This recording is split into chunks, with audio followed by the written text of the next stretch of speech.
नवी मुंबई बन गया है ठगों का प्रमुख अड्डा।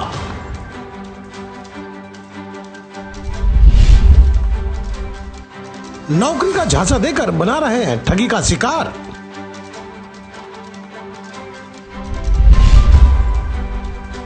दर्जनों ऑफिस खुल गए हैं नवी मुंबई में।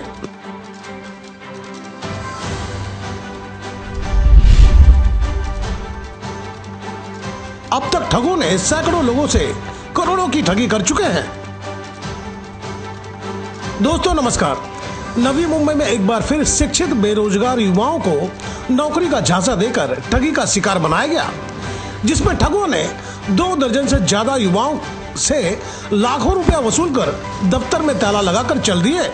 ठगी का शिकार बने युवा पंजाब, हरियाणा, उत्तर प्रदेश, कर्नाटक के थे, जिन्होंने बेहतर जिंदगी के चाह में किसी ने अपने माता पिता के गहने बेचे तो किसी ने ब्याज पर रुपये लिए, किसी ने अपनी पुश्तैनी जमीन मकान पर कर्ज उठा लिए, इस उम्मीद में कि वैसल पर काम मिलने के बाद वह सभी कर्ज चुका देंगे। पर उन सबों के उम्मीदों पर ठगों ने पानी फेर दिए।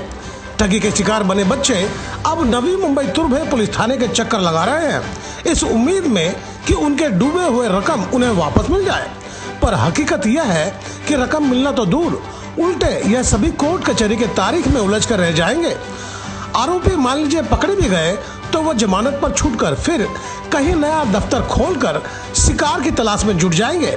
अब आप यह सोचेंगे कि आप इतने दावे के साथ कैसे कह सकते हैं, तो दोस्तों उसकी वजह है ठगों की कुंडली खंगाल चुका हूं। जानता हूं वह सभी पहले भी जेल यात्रा कर चुके हैं और उन्हें पता चल गया है कि वह कितने दिनों तक जेल में रहेंगे। आपको बता दें, इससे पहले भी दर्जनों मामले नवी मुंबई के अलग अलग पुलिस थानों में उनके ऊपर दर्ज है, पर नतीजा क्या हुआ? बस जेल और बेल।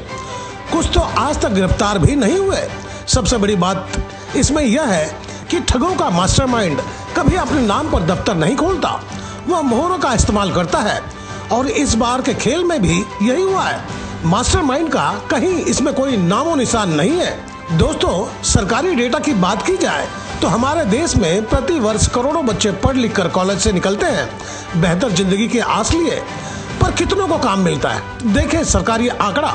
अखिल भारतीय उच्च शिक्षा सर्वेक्षण AISHE 2021-22 के अनुसार उच्च शिक्षा में नामांकित छात्रों की कुल संख्या 4.33 करोड़ थी।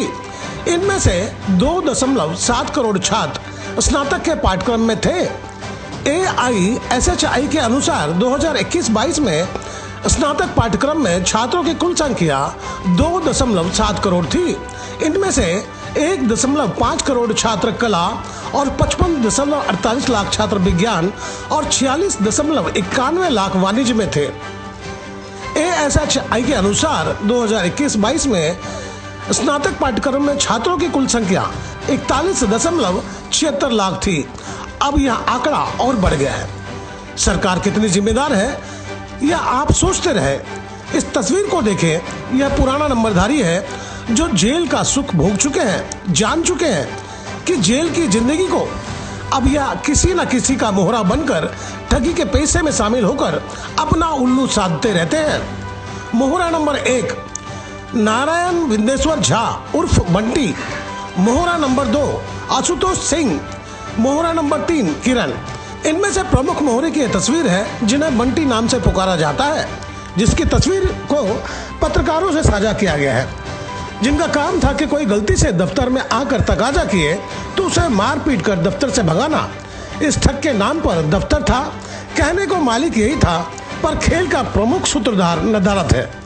हमने ठगी का शिकार बने युवाओं से बात की है जो ठगी के शिकार बन चुके थे, सुने उनकी व्यथा और सोचे कब तक हमारे देश के युवा बनते रहेंगे ठगी का शिकार, और क्या नवी मुंबई पुलिस इन ठगों के कार्य प्रणाली पर अंकुश लगाने में कामयाब होंगे ताकि हमारे युवाओं की जिंदगी बर्बाद होने से बचाया जा सके।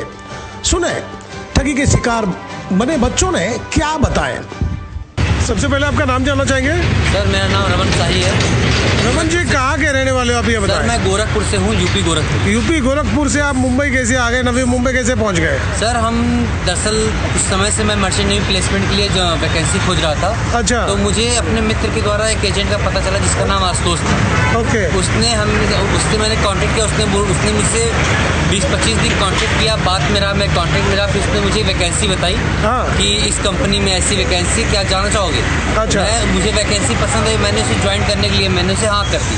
अच्छा। फिर उसने मेरा CDC पासपोर्ट 16 दिसंबर के आसपास उसने मेरे यहीं एक फ्रेंड के पास मेरे CDC पासपोर्ट थी। ओके। उसने उससे रिसीव किया और फिर उसने अपने पास रखा जी। और उसने काम कराने से पहले मतलब मुझे प्रोसेस के नाम पे उसने मुझे 50,000 रुपये पहले ले लिए। ओके। 10,000, 5,000, 25,000 ऐसे करके फिर उसने मुझे मुंबई बुलाया 24 को। ओके। फिर उसके बाद में सर उसने मुझे XPO कंपनी में सामने से मुझे कंपनी बुलाया 26 तारीख को। हाँ। जिसमें उसने 25 को मेरा मेडिकल कराया था आशुतोष सिंह ने। फिर उस दिन सर उसने हमें इस तरीके से हमारा कंपनी से और आशुतोष से इंटरेक्ट हुआ था। कुल मिला के आपके कितने रुपए उन लोगों ने लिए? सर मेरे कुल मिला के उसने सर सब टोटल बताऊं तो 2,45,000 रुपये मैंने उसे ऑनलाइन ट्रांसफ़र किए हैं जी अपने खाते से। अब आपको लगता है कि जिस तरह से आप ठगी के शिकार बन गए हैं, डूबी हुई रकम आपको मिल सकती, क्या लगता है आपको? सर अभी जिस तरीके का हमसे प्रशासन से और हमारे और भी लोगों से हमने जिन से कांटेक्ट किया उनके थ्रू और जैसा हमारे एजेंटों द्वारा हमें ट्रीट किया जा रहा है, उससे हमें बिल्कुल ये उम्मीद नहीं है कि हमें पैसा या वैकेंसी या कुछ भी मिलने की कोई भी उम्मीद है। अच्छा, एक आप बुरा न माने, एक बात आपसे जानना चाहेंगे, ये पैसा आपने कहाँ से और कैसे लाया था पैसा? सर ये हम पूरी रकम मैंने दरअसल हम एक सामान्य परिवार से हैं सर जी। मतलब निम्न मिडिल फैमिली से हैं हम जी। तो सर किसी भी मिडिल क्लास फैमिली के पास इतना पैसा नहीं होता कि वो 2.5 लाख 3 लाख रुपए अपने घर में कभी रखे। जी। सर मेरी माँ के गहने ऑलरेडी गिरवी रखे हुए हैं, मैंने ऑलरेडी 2 लाख रुपए कर्जे सूद पे ले रखे हैं, जिसका मुझे हर महीने 20,000 रुपये का सूद अलग से जमा करना है, प्लस मेरे गहने अलग रखे हुए हैं। अब ये बताइए कि अगर आपके जो ख्वाब हैं अधूरे रह जाते हैं, तो जो कर्जे पे आपने पैसे ले रखे हैं, सूद पे पैसे ले रखे हैं, कैसे चुकाएंगे आप? सर जिस कंडीशन में हम हैं, मैं दिन का इस टाइम एक बड़ा पाव खा के जिंदा हूँ सर। मैं रात को सोने से पहले एक बड़ा पाव खाता हूँ 15 रुपये का, वो खा के मैं इधर मुंबई 5 दिन से पड़ा हुआ हूँ। कहाँ फिलहाल कहाँ ठिकाना मैं इस बनाया? टाइम बेलापुर के हॉस्टल में हूँ और इस टाइम मेरे दिमाग में रोज़ सोने से पहले एक ही ख्याल आता है, किसी भी नाले में जाकर कूद के मर जाऊँ मैं। पैसा जिस तरीके से मैं डूबा हुआ हूँ सर, मुझे कोई उम्मीद नहीं दिखती कि मतलब मैं अपने घर भी वापस जा सकता हूँ कि नहीं। मुझे मुंबई आए 31 तारीख को मैं यहाँ मॉर्निंग उतरा हूँ, तब से मैंने अपने घर पे नहीं बताया है कि मुंबई में हूँ। मेरे घर वालों को कभी भी लग रहा है कि मैं दुबई में किसी शिप पर जॉब कर रहा हूँ। मैंने उनसे किसी प्रकार फ़ोन से कोई कांटेक्ट नहीं किया। मेरे दोस्तों को पता है जो कि मुझे पैसे भेज के जिससे जितना भी 200, 100, 50 जो भी उनसे अरेंजमेंट होता है वो पता है, वो मुझे भेजते हैं। मैं उनको इकट्ठा करके मेरे दोस्त लोग मुझे हेल्प कर रहे हैं लगातार कि ये मेरा रूम रेंट पे कर रहा है, जिनसे जो भी 50। क्या आपकी उम्र क्या होगी? सर मेरी उम्र 27 है सर। आपकी शादी वगैरह हो गई है? सर अभी नहीं हुई है सर। परिवार में कितने लोग हैं? सर परिवार में मेरे साथ 6 लोग हैं सर। माँ है, बाप हैं, 2 बहनें, 1 भाई है। आप बड़े हो घर में सबसे? सर बिल्कुल मिडिल में सेकंड नंबर पे सर। बड़ा भाई ऑलरेडी गाड़ी ट्रांसपोर्टेशन का काम करता है। पूरी फैमिली की उम्मीद काफ़ी मुझसे थी। सबने मैंने अकेले का सपना नहीं था सर। जी जी। मेरे पूरी फैमिली का सपना था, शायद एक लड़का सक्सेसफुल हो जाएगा तो बाकियों के रास्ते बन जाएंगे। सर बिल्कुल एक सेटलमेंट। बहुत बहुत शुक्रिया। बहुत सर मैं आंध्रा से आया हूँ। ओके। व्हाट्सएप पे वैकेंसी भेज आशुतोष सिंह नाम करके XPO वाला से वैकेंसी आया, वहाँ से वो डॉक्यूमेंट मंगवाया। तुम्हारे कितने पैसे चले गए हैं? 3 लाख पैसे चला गया सर। 3 लाख रुपया? हाँ हाँ सर। कितना दिन हो गया ये सब लफड़ा होके? एक हफ्ता हुआ सर। तुम्हारे कितने गए हैं? एक मिनट। तुम्हारा 3,25,000 सर। 3,25,000 है। बेटा आपका कितना गया है? 3 लाख। आपका भी 3 लाख। 3 लाख आपका? 3 लाख पूरा। शिक्षा की अगर बात की जाए तो आप लोग कितने शिक्षित हो, कितनी पढ़ाई किए हो? सर इंटर तक काम पढ़े हो। आपका 2.7? ओके। और आपका? 3,30,000। 3,30,000। पूरा ने आशुतोष सिंह एजेंट ने लिया पूरा। सर ये सारा जो पेमेंट था हमने, हमारा जो एजेंट जिसने हमसे कांटेक्ट किया सर, सबके साथ उसने एक ही स्टोरी की है सर। वो सबसे लगातार 20 से 25 दिन धमकी दे रहे थे। वो लगातार हमसे 20 से 25 दिन कांटेक्ट में रहा। उसने हमारा ट्रस्ट जीता। उसके बाद उसने सर हमारे साथ फ्रॉड किया है। जी जी जी। पूरा फेक पूरा सर डॉक्यूमेंट हमारा फर्जी था। जी जी और जी। शिक्षा की बात की जाए तो मैं आपको बताना चाहूँगा कि मैं फिलहाल इस वक्त में पुलिस थाने में मौजूद हूँ ज़्यादा युवा पीढ़ी यहाँ पर आज मौजूद है।